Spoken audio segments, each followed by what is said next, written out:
Welcome back, everybody, to the Deep Dive. This time we're going to be looking at Alimentation Couche-Tard, or as most folks know them, Circle K. Yeah, those guys. We've got a whole lot of stuff to dig into. We got some stock analysis, market projections, news about some changes in leadership. Oh, yeah, some big changes there. Even a video breaking out a recent earnings dip. So, big question. Is this company a buy, or are we better off staying away? That's what we're going to figure out. You know, it's funny when you think about it, most people, they don't realize just how massive the convenience store industry really is. Oh, really? Give us the numbers. What are we talking about here? Globally. Yeah. The convenience store market hit $1 trillion in 2023. Wow. And it's projected to, get this, more than double, reaching $2.35 trillion by 2033. 2.35 trillion with a T. Woof. That's a lot of coffee and snacks. Yeah. That's driving that kind of growth. Well, think about it, right? People are busier now than ever. They want things fast. They want them easy, especially in cities where everything's so close together. Convenience stores are perfectly positioned to cater to, that on-the-go lifestyle. Not to mention they're often located in areas with heavy foot traffic, vehicle traffic, all that. So you're saying it's more than just grabbing a bag of chips on your way out the door. This is the business model that's actually really thriving in today's world. Yeah, exactly. And Couche-Tard, well, they're aiming to be a leader in all that growth. They've been on I guess you could say, an aggressive acquisition spree. Mm-hmm. In fact, they actually just recently made a bid for 7 & I Holdings, the folks behind 7-Eleven, for, I think it was $47 billion. Probably $7 billion. That's a pretty bold move. What happens if that actually, goes through? If it's successful, Couche-Tard would basically become a global powerhouse. Yeah. No question. They've even said it publicly. Their goal is to reach $10 billion in EBITDA. EBITDA. Now, for those who might not be familiar. Yeah, EBITDA. It stands for earnings before interest, taxes, depreciation, and amortization. Basically a measure of their overall profitability. Got it. And they're looking to achieve that by 2028, primarily through, you guessed it, more acquisitions. So on the one hand, we have this company that seems to be poised for huge growth in an industry that's absolutely booming. But then we see their stock has been down lately. What gives? Yeah, that recent performance has definitely raised some eyebrows. One of our sources pointed out a 32% drop in net earnings for the fourth quarter of 2024. It's got to have some investors a little spooked, right? Yeah, let's break it down a bit. Please. Lower fuel margins were a factor, meaning they weren't making as much profit from gas sales. Mm-hmm. Also got to remember that the fourth quarter was a bit shorter than usual, which, obviously impact the overall numbers a bit. All right.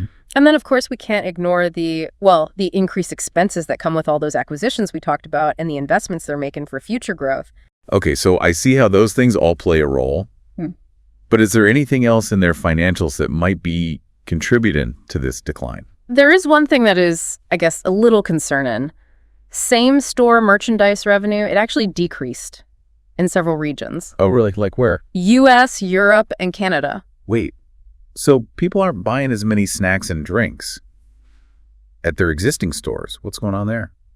Well, it could be a sign that consumers are, maybe tighten their belts a little due to inflation, or maybe they're finding those same products but for cheaper at grocery stores or other retailers. It's definitely something to keep an eye on, that's for sure. And to add to that, we can't forget about all the other things happening in the economy right now, inflation being a big one. How is that impacting Couche-Tard? Oh, inflation is definitely a factor, big time. It's putting a lot of pressure on their margins, meaning the profit they make on each sale is getting squeezed. Makes sense. Then there's the whole CEO transition thing. Brian Hannasch is retiring and Alex Miller is stepping in. Yeah, that's a big change at the top. How do you think that's going to affect things? Well, anytime you have a change in leadership, especially at such a crucial time, it creates uncertainty. Investors, they might be a little hesitant until they see how the new CEO handles things, right? So just to recap here, we've got a company operating in this rapidly growing industry. They're ambitious, they're making these big moves, and their balance sheet is actually quite strong. But they're also dealing with decline in earnings, some economic headwinds, and a leadership transition. What a roller coaster. Yeah, it's a wild ride, that's for sure. Yeah. It really is, yeah. A lot to unpack there. Okay, so let's shift gears a little bit here. We've been talking about this huge growth in the convenience store sector, but will it last? Is convenience really like a future-proof business model? That's the million-dollar question, isn't it? I mean, think about it. Consumer habits, they're always changing, right? Always. That's convenient today could be, well, completely different tomorrow. Think about the whole rise of delivery services, you know? Yeah. What if those become even more, like, sophisticated and readily available? I mean, could that cut into convenience store sales? I think so. Yeah. I could definitely see that happening. People would be even less inclined to leave their homes if they could just get everything delivered right to their door. And what about, like, electric vehicles? That's a huge shift that could really impact those fuel sales we were just talking about. Oh, absolutely. As more people switched to electric vehicles, well, they won't need to stop for gas as often. And for a company like Couche-Tard that relies on those fuel sales for, you know, a big chunk of their revenue, that's a potential threat, right? A threat they need to address. So it sounds like they're facing some real disruption long term. Right. But are they just sitting back and waiting for the future to happen? No, not at all. Actually, Couche-Tard, they're quite forward thinking. They're investing in things like, you know, electric vehicle charging stations. Oh, interesting. So as that demand increases, well, they'll be ready. Oh, so they're basically like evolving with the changing landscape. What else are they doing? Well, they're also expanding their fresh food offerings to, you know, try and cater to those health-conscious consumers we were talking about before. I think they realize that to stay competitive, they got to offer more than just the typical, you know, junk food, the stuff that you usually associate with convenience stores, right? Right. It's like they're trying to become this, like, one-stop shop for everything. You can fuel up your car, grab a healthy lunch, charge your EV, all in one place. Exactly, yeah. And they're not stopping there. They're experimenting with new store formats, too. Like, you know those cashierless stores we've been hearing about? Where you just walk in, grab what you need, and walk out. Technology, I think it's playing a huge role in their strategy. Okay, so we've covered a lot of ground here. We've talked about the booming convenience store industry, Couche-Tard's pretty ambitious growth plans, their recent, well, a little shaky financial performance, and even some of the potential challenges and disruptions they might be up against in the future. So for you listening out there, what does this all mean? How can you take all this information and make an informed decision about Couche-Tard as a potential investment?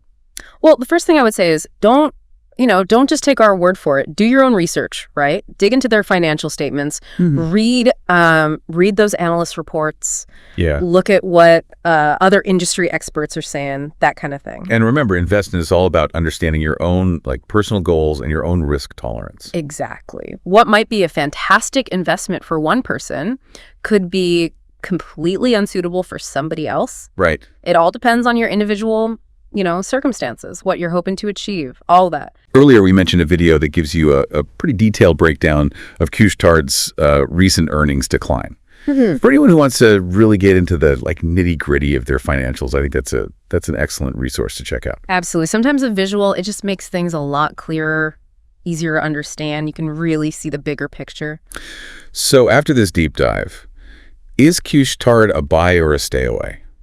Well, I can't give you a simple yes or no answer on that one. There's a lot to consider here. Right. On the one hand, Couche-Tard has a strong track record of growth. They're making, well, some pretty strategic moves to position themselves for the future. And their financials are they're pretty solid overall. I mean, they're not afraid to take risks. They're making bold decisions. But on the other hand, there are, some valid concerns out there. Those decline in earnings, that's a signal that needs to be taken seriously. We can't ignore those. And, well, the macroeconomic environment, it's definitely unpredictable right now. So what are your final thoughts here? What should our listener be thinking about as they weigh this decision? I think the biggest takeaway here is that Couche-Tard, they're a company at a crossroads. They have the potential to become a true giant in the convenience store industry, but they're also facing some very real, legitimate challenges. They're making a big bet on the future of convenience, and only time will tell if that gamble's going to pay off. And that brings us to a thought-provoking question we want to leave you with today. As we wrap up this exploration of Couche-Tard, take a moment to think about the broader trends that are shaping the retail landscape. What is the future of convenience? Is it, those traditional brick and mortar stores that we're all used to? Is it the rise of online delivery, subscription services, or is it something entirely different that we haven't even imagined yet? And how will companies like Couche-Tard adapt to these evolving trends? Will they be the disruptors? Or will they be the ones getting disrupted? It's a fascinating question, and Well, there's no easy answers. And that's what makes it so interesting. Exactly. Yeah. And that's what we hope you take away from this deep dive, a deeper understanding of the couche-tard, the convenience store industry as a whole, and just some of the, the key factors to consider when you're making investment decisions. We'll catch you next time for another fascinating exploration of a company or industry making waves in the business world. Take care, everybody.